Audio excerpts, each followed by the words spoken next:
புதிய பாடத்திட்டத்தில் 2வது யூனிட்டில் கொடுக்கப்பட்டிருக்கின்ற supplementary reader the Christmas truce எனப்படுகின்ற ஒரு கதையாகும். இதனை ஆரோன் ஷெப்பர்ட் என்கிறவர் எழுதியிருக்கிறார். த கிறிஸ்மஸ் ட்ரூஸ் எனப்படுவதற்கு சமாதானமாக அனுசரிக்கப்பட்ட கிறிஸ்மஸ் என்பது பொருள். இந்த பகுதி 1ஆம் உலகப் போரில் நிகழ்ந்ததாக அமைக்கப்பட்டது. இது சாத்தியமே இல்லாத ஒரு நட்பினையும் தோழமையையும் அழகாக வலியுறுத்தி காட்டுகிறது. இந்த கதை பகுதியானது ஒரு சகோதரன் தனது சகோதரிக்கு எழுதும் கடிதமாக அமைகிறது. இந்த கடிதத்தை எழுதுபவர் டாம் என்கின்ற பிரிட்டிஷ் சோல்ஜர் ஆவார். அவர் தனது சகோதரியாகிய ஜானட்டிற்கு இந்த கடிதத்தை எழுதுகிறார். பிரிட்டிஷ் மற்றும் ஜெர்மானிய ராணுவ வீரர்கள் ஒன்று சேர்ந்து கிறிஸ்துமஸ் பண்டிகையை கொண்டாடிய போது எவ்வாறு எல்லா பகையுணர்வும் மறந்து போனது என்பதை கடிதம் காட்டுகிறது. இப்படியாக தொடங்குகிறது. கிறிஸ்துமஸ் தினம் 1914 எழுதப்படுகிறது. அன்புள்ள சகோதரி ஜானட், அந்த பிரிட்டிஷ் ராணுவ வீரனுடைய சகோதரி பெயர் ஜானட், அவருக்கு தான் இந்த கடிதத்தை எழுதுகிறார். இப்போது காலை வேளை மணி 2. எங்கள் ஆட்களில் அநேகர் தங்கள் திருத்தமில்லாத உறைவிடங்களில் இன்னும் தூங்கிக் கொண்டிருக்கிறார்கள். ஆனால் கிறிஸ்துமஸ் பண்டிகையின் முன்தினம், அதாவது கிறிஸ்துமஸ் ஈவிலே என்ன நடந்தது என்பது பற்றி உங்களுக்கு எழுதாமல் என்னால் தூங்க முடியாது. உண்மையிலேயே என்ன நடந்தது என்பது ஒரு வனதேவதை கதை போன்று கற்பனை கதையாகவே எனக்கு தோன்றுகிறது. ஒரு ஃபெய்ரி டேல் போலவே எனக்கு தோன்றுகிறது. இந்த நிகழ்வில் நானும் ஈடுபடாமல் இருந்திருந்தால் நானும் இதை நம்புவது அரிதாகவே இருந்திருக்கும். நீங்களும் உங்கள் குடும்பத்தினரும் லண்டன் நகரில் நெருப்பின் முன்னே கிறிஸ்துமஸ் மகிழ்ச்சி பாடலை பாடிக்கொண்டிருந்த போது நானும் அதை போலவே இங்கு எங்கள் எதிரிகளான இராணுவ வீரர்களுடன் பிரான்சின் போர்க்களத்தில் இருந்தவாறு பாடிக்கொண்டிருந்தேன். என்ன ஆச்சரியமாக இருக்கிறதா? நான் ஏற்கனவே எழுதியபடி சமீபத்தில் இங்கு தீவிரமான சண்டை என்பது குறைவாகவே உள்ளது. முதலில் ஏற்பட்ட சண்டைகளில் பலர் இறந்து போனார்கள். எனவே நாங்கள் கூடுதல் படைகளை பிரிட்டனில் இருந்து எதிர்பார்த்து பின்தங்கி இருக்கிறோம். இதனால் நாங்கள் அதிக நேரம் எங்கள் பதுங்கு குழிகளுக்குள்ளே, அதாவது ட்ரெஞ்சஸ்குள்ளேயே அடைந்து கிடந்து காத்து கொண்டிருக்கிறோம். ஆனால் இது எவ்வளவு பயங்கரமான காத்திருப்பு எங்களுக்கு நன்றாக தெரியும். எந்த நேரத்திலும் ஒரு பீரங்கி கொண்டு எங்கள் அருகே தரையில் விழுந்து எங்கள் பதுங்கு குழிக்கு அருகில் வெடித்து சிதறலாம். இதனால் பலர் கொல்லப்படலாம் அல்லது ஊனமாக்கப்படலாம். பகல் வெளிச்சத்தில் தரைக்கு மேலே எங்களால் தலையை உயர்த்தி பார்க்கும் துணிச்சல் எங்களுக்கு கிடையாது. மறைந்திருந்து சுடும் ஸ்னைப்பரின் இலக்கிற்கு நாங்கள் ஆளாகி துப்பாக்கி கொண்டு பட்டு இறந்து விடுமோ என்ற பயம்தான் இதற்கு காரணம். மேலும் மழை வேறு அது அநேகமாக தினந்தோறும் பெய்து கொண்டிருக்கிறது. நிச்சயமாக இது எங்கள் பதுங்கு குழிக்குள் முற்றிலும் தேங்கி விடுகிறது. நாங்கள் சட்டிகளையும் தட்டுகளையும் வைத்து அதை இறைத்து வெளியே ஊற்றிக் கொண்டிருக்கிறோம். மழையோடு சேர்ந்து சகதி வேறு 1 அடி ஆழம் அல்லது அதற்கும் ஆழமாக அது சிதறி விடுகிறது. அத்துடன் அது பூச்சாக படிந்து விடுகிறது. அது அடிக்கடி எங்கள் காலணிகளை உள்ளே உறிஞ்சி இழுத்து விடுகிறது. எங்கள் படகில் புதிதாக சேர்ந்த ஒருவனது பாதங்கள் 2ம் சேற்றில் சிக்கிக் கொண்டன. அவன் அதை விட்டு வெளிவர முயற்சித்த போது அவனது கைகளும் அதில் சிக்கிக் கொண்டன. இத்தனைக்கும் நடுவில் ஜெர்மானிய வீரர்கள் குறுக்கே நகர்ந்து செல்வதை ஆவலுடன் எட்டி பார்க்கும் உணர்வை எங்களால் தடுக்க முடியாது. என்ன இருந்தாலும் எங்களுக்கு ஏற்படும் ஆபத்துகளை அவர்களும் சந்திக்கத்தானே செய்கிறார்கள். அதே சகதியில் அவர்களும் முழன்று கொண்டுதான் இருக்கிறார்கள். இதற்கு மேலாக அவர்களது முதல் பதுங்கு குழி எங்களிடமிருந்து சுமார் 50 கஜ தூரத்தில் தான் உள்ளது. இருவருக்கும் இடையில் யாரும் உரிமை கொண்டாட முடியாத நிலம் ஒன்று வேலிடைத்து உள்ளது. இருப்பினும் அவர்கள் எங்களுக்கு மிக அருகிலேயே இருந்தனர். சில நேரங்களில் அவர்களின் பேச்சு குரல்கள் கூட எங்களுக்கு கேட்கும். அவர்கள் எங்கள் நண்பர்களை கொன்ற போது நாங்கள் நிச்சயமாக அவர்களை வெறுத்தோம். ஆனால் மற்ற நேரங்களில் அவர்களை குறித்து நாங்கள் வேடிக்கையாக பேசிக் கொண்டிருப்போம். எங்களுக்குள் பல பொதுவான தன்மைகள் காணப்பட்டன. அவர்களும் எங்களைப் போலவே உணர்வதாக எங்களுக்கு தோன்றுகிறது.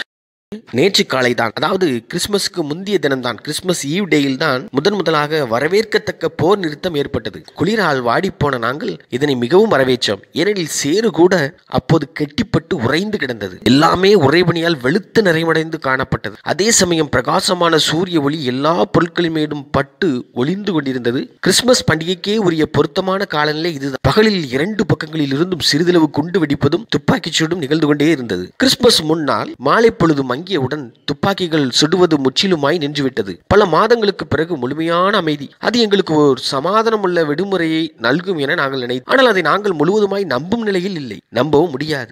ஜெர்மானியர்கள் தாக்கக்கூடும் என்றும் நாங்கள் காவல் மேற்கொள்ளாத நேரத்தில் அவர்கள் எங்களை தாக்கலாம் என்றும் எங்களுக்கு சொல்லப்பட்டது. நான் ஓய்வெடுப்பதற்காக எனது திருத்தமில்லாத அந்த கரடுமுரடான உறைவிடத்திற்கு சென்றேன். கட்டிலில் படுத்தவாறு நான் அப்படியே தூக்கத்தில் ஆழ்ந்து விட்டேன். திடீரெனது எனது நண்பன் ஜான் என்னை எழுப்பினான். இங்கே வந்து பார், ஜெர்மானியர்கள் என்ன செய்து கொண்டிருக்கிறார்கள் என்று பார் என்றான். நான் எனது துப்பாக்கியை வெடுக்கென பற்றிக் கொண்டேன். தடுமாறிக்கொண்டு பதுங்கு குழிக்குள் குதித்தேன். எனது தலையை எச்சரிக்கையுடன் மணல் பைகளுக்கு மேலாக நீட்டினேன். வேற்று மனிதன் ஒருவனையோ அல்லது இத்தனை அழகான காட்சியை நான் பார்ப்பேன் என்று எதிர்பார்க்கவே இல்லை. ஜெர்மானிய படை எல்லையை ஒட்டி கொத்து கொத்தாக சின்னஞ்சிறிய விளக்குகள் மின்னிக் கொண்டிருந்தன. அவை கண்ணுக்கிட்டிய தூரம் வரையில் இடப்புறமும் வலப்புறமும் காணப்பட்டன. குழப்பத்துடன் அது என்ன என்று கேட்டேன். கிறிஸ்துமஸ் மரங்கள் என்று ஜான் பதிலளித்தான். ஆம், அப்படித்தான். ஜெர்மானியர்கள் தங்கள் பதுங்குழிகளின் முன்புறம் கிறிஸ்துமஸ் மரங்களை நட்டு வைத்திருந்தனர். மெழுகுவர்த்திகளாலும் விளக்குகளாலும் ஒளியூட்டப்பட்டு அவை நல்லெண்ணத்தின் வழிகாட்டி விளக்குகளாய் ஒளிர்ந்தன. அதன் பிறகு அவர்கள் பாடுவதை நாங்கள் கேட்டோம். ஒரு அருமையான பாடல். பிரிட்டனில் உள்ள எங்களுக்கு இந்த பாடல் இன்னும் பழக்கப்படவில்லை. ஆனால் ஜான் அதை அறிந்திருந்தான். அதை மொழிபெயர்த்தான். சைலண்ட் நைட், ஹோலி நைட், அதாவது ஒப்பில்லா திரு இரா என்ற ஒரு கிறிஸ்துமஸ் பாடல். இவ்வளவு நேர்த்தியாக ஒரு பாடலை நான் இதுவரை கேட்டதில்லை. அந்த அமைதியான தெளிந்த இரவில் அது மிகுந்த பொருள் கொண்டதாக ஒலித்தது. கால்பகுதி அளவில் இருந்த நிலவு அந்த இருளை மென்மையாக்கி கொண்டிருந்தது. அந்த பாடல் பாடப்பட்டு முடிந்ததும் எங்கள் பதுகு குழியில் உள்ள வீரர்கள் கரவொலி எழுப்பினர், கைதட்டி ஆர்ப்பரித்தனர். ஆம், பிரிட்டிஷ் ராணுவ வீரர்கள் ஜெர்மானியர்களை பாராட்டி கரவொலி எழுப்பினர். அதன் பின் எங்கள் வீரர்கள் ஒருவர் பாட ஆரம்பித்தார். நாங்களும் அவருடன் சேர்ந்து பாடினோம். The first Noel the angel did say என்ற பாடல். எங்களால் ஜெர்மானியர்களைப் போல் அவ்வளவு சிறப்பாக சரியான ஒத்திசைவுகளுடன் பாட இயலவில்லை. ஆனால் அவர்கள் தங்கள் பங்கிற்கு பதிலளித்தனர். பின்னர் அவர்கள் அடுத்த பாடலை பாடினர். என்ற பாடலை நாங்கள் பதிலுக்கு பாடினோம். கம் ஆல் யூ ஃபெய்த்ஃபுல், பக்தரே வாரும் என்ற லத்தீன் மொழி பாடலை அவர்கள் பாடினார்கள். என்ற பாடலை அவர்கள் பாடினார்கள். யாருக்கும் உரிமையில்லாத நிலத்தை தாண்டி பிரிட்டன், ஜெர்மனி நாட்டினர் ஒத்திசைவாக பாடிக்கொண்டிருந்தனர். இதை காட்டிலும் விந்தையான ஒன்று இருக்க முடியாது என நான் நினைத்திருப்பேன். ஆனால் அதன் பின் நடந்தது அதை காட்டிலும் இன்னும் விந்தை மிகுந்ததாக இருந்தது.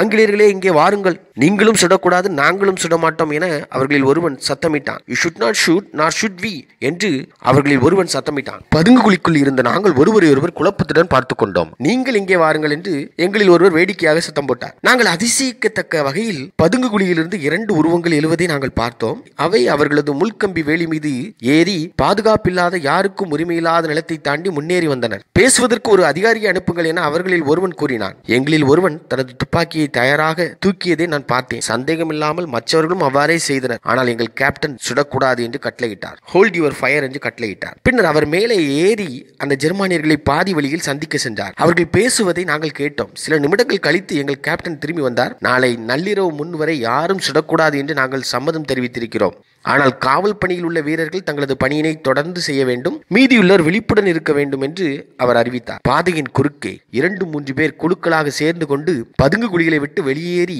எங்களை நோக்கி வருவதை எங்களால் பார்க்க முடிந்தது. உடனே எங்களில் சிலரும் பதுங்கு குழிகளை விட்டு வெளியேறி வந்தனர். சில நிமிடங்களில் யாருக்கும் உரிமையில்லாத இடத்தை அடைந்தோம். ஒவ்வொரு தரப்பிலிருந்தும் 100க்கும் மேற்பட்ட போர் வீரர்களும் அதிகாரிகளும் எந்த மனிதர்களை கொல்ல வேண்டும் என்று சில மணி நேரத்துக்கு முன்பு முயன்று கொண்டிருந்தோமோ அவர்களுடன் கைகுலுக்கி கொண்டிருந்தோம். விரைவிலேயே ஒரு சொக்கப்பனை ஏற்றப்பட்டது. அதை சுற்றி நாங்கள் ஒன்று கலந்து கொண்டோம். காக்கி உடையில் பிரிட்டிஷ் வீரர்கள், சாம்பல் உடையில் ஜெர்மானிய வீரர்கள். ஜெர்மானியர்கள் தான் எங்களை காட்டிலும் நன்றாக ஆடை அணிந்திருந்தனர் என்பதை நான் கூறித்தான் ஆக வேண்டும். விடுமுறைக்கான புதிய சீருடைகள். எங்களில் இருவருக்கு மட்டுமே ஜெர்மானிய மொழி தெரியும். ஆனால் ஜெர்மானியர் பலருக்கு ஆங்கிலம் தெரிந்திருந்தது. இது ஏனென்று அவர்களில் ஒருவனை கேட்டேன். அவன் கூறினான், ஏனென்றால் எங்களில் பலர் இங்கிலாந்தில் பணிபுரிந்திருக்கிறார்கள். இதற்கு முன் நான் ஹோட்டல் செசிலில் வெயிட்டராக பணிபுரிந்திருக்கிறேன். ஒருவேளை நான் உங்களுக்கு கூட உணவு பரிமாறி இருக்கலாம், ஒருவேளை இருக்கலாம் என்று நானும் சிரித்துக் கொண்டு கூறினேன். மற்றொரு ஜெர்மானிய வீரன் விக்டோரியா நிலையத்தில் சுமை சுமப்பவராக பணியாற்றியிருக்கிறான். மூனிக் நகருக்கு திரும்பிய பின் அவர் எடுத்துக்கொண்ட குடும்ப புகைப்படத்தை எனக்கு காட்டினான். அது அவ்வளவு நேர்த்தியாக இருந்தது. ஒரு நாள் அவர்கள் குடும்பத்தில் உள்ளவர்களை சந்திக்க வேண்டும் என்று நான் கூறினேன். அவன் மகிழ்ச்சியுடன் தனது வீட்டு முகவரியை கொடுத்தான். யார் யாருக்கு அங்கே ஜெர்மானிய பாஷைகள் தெரியாதோ இந்த உரையாட முடியாதவர்கள் பரிசுகளை பரிமாறிக்கொண்டனர். அவர்களது காப்பிக்கு பதில் எங்களது தேநீர், குழலில் அடைத்த அவர்களது உணவுக்கு பதிலாக புட்டியில் அடைக்கப்பட்ட எங்கள் உணவு.